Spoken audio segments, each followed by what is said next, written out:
കൊച്ചി ധനുഷ്കോടി ദേശീയപാത നിർമ്മാണം തടഞ്ഞുള്ള ഹൈക്കോടതി ഉത്തരവിൽ സംസ്ഥാന സർക്കാർ തിരുത്തൽ സത്യവാങ്മൂലം നൽകാത്തതിൽ പ്രതിഷേധിച്ച് വലിയ തോതിൽ പ്രതിഷേധം രൂപപ്പെടുകയാണ്.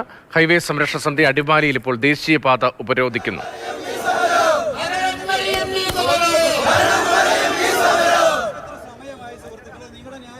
പോലീസുമായി ഉന്തും തള്ളുമുണ്ടായി. ജെയിൻ എസ് രാജ് വിവരങ്ങളുമായി നമുക്കൊപ്പം ചേരുന്നുണ്ട്. ജെയിൻ, ഈ കൊച്ചി ധനുഷ്കോടി ദേശീയപാതയിലെ നിർമ്മാണം നടന്നുള്ള ഹൈക്കോടതി ഉത്തരവിൽ സർക്കാർ ജനങ്ങൾക്ക് അനുകൂലമായ നിലപാട് തിരുത്തൽ സത്യവാങ്മൂലം നൽകുന്നില്ല എന്ന ആവശ്യം ഉന്നയിച്ചുകൊണ്ടാണല്ലോ ഈ പ്രതിഷേധം നടക്കുന്നത്.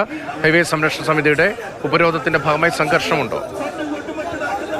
നേരിയ രീതിയിലൊരു സംഘർഷമുണ്ടായി രഞ്ജിത്ത്. കാരണം ഈ സമരക്കാരെ ഇവിടെ നിന്ന് അറസ്റ്റ് ചെയ്യാൻ പോലീസ് ശ്രമിച്ചിരുന്നു. ആദ്യഘട്ടത്തിൽ 4-5 പേരെ പിടിച്ച് പോലീസ് ജീപ്പിൽ കയറ്റുകയും ചെയ്തു.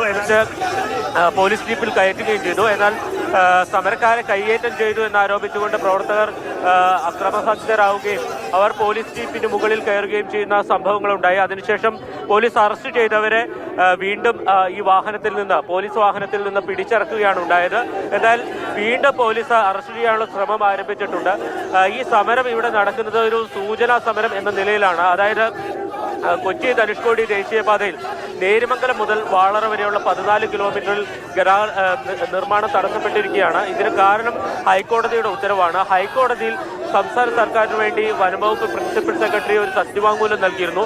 അതിൽ ഈ റോഡ് കടന്നു പോകുന്ന 14 കിലോമീറ്റർ അത് വനഭൂമിയാണ് എന്നാണ് സത്യവാങ്മൂലം നൽകിയത്. ഇതിനെ തുടർന്നാണ് കേന്ദ്ര വനം പരിസ്ഥിതി മന്ത്രാലയത്തിന്റെ അനുമതിയില്ലാതെയാണ് റോഡ് നിർമ്മാണം നടക്കുന്നതെന്ന് ചൂണ്ടിക്കാട്ടി ഹൈക്കോടതി ഈ റോഡ് നിർമ്മാണം തടഞ്ഞത്.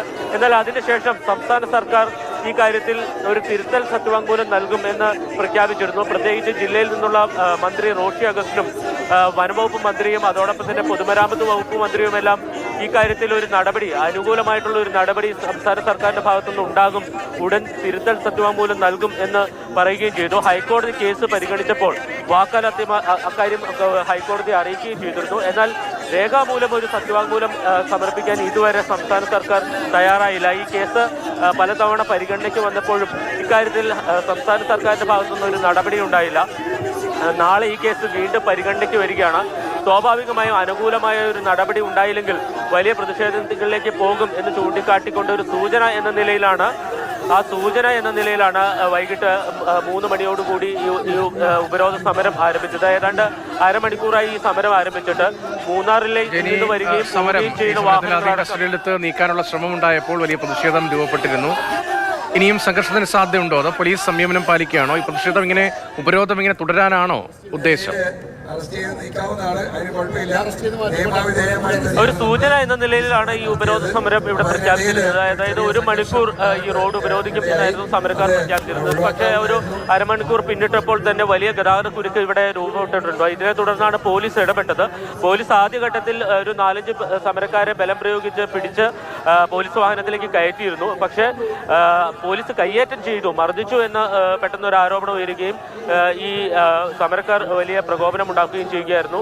ഒരു ഘട്ടത്തിൽ പോലീസ് ജീപ്പിന് മുകളിലേക്ക് കയറിയിരുന്ന് പ്രതിഷേധിക്കുന്നതടക്കമുള്ള കാര്യങ്ങൾ ഉണ്ടായിട്ടുണ്ട്. അതിനുശേഷമാണ് സമരക്കാരെ പിടിച്ച് മാറ്റാൻ ശ്രമിച്ചത്. ഇപ്പോൾ സമരക്കാരും അനുകൂലമായ ഒരു നിലപാട് സ്വീകരിച്ചതിനെ തുടർന്ന് ആംബുലൻസ് വരുന്നുണ്ട്. അതുകൊണ്ടാണ് സമരക്കാർ മാറി നിൽക്കുന്നത്.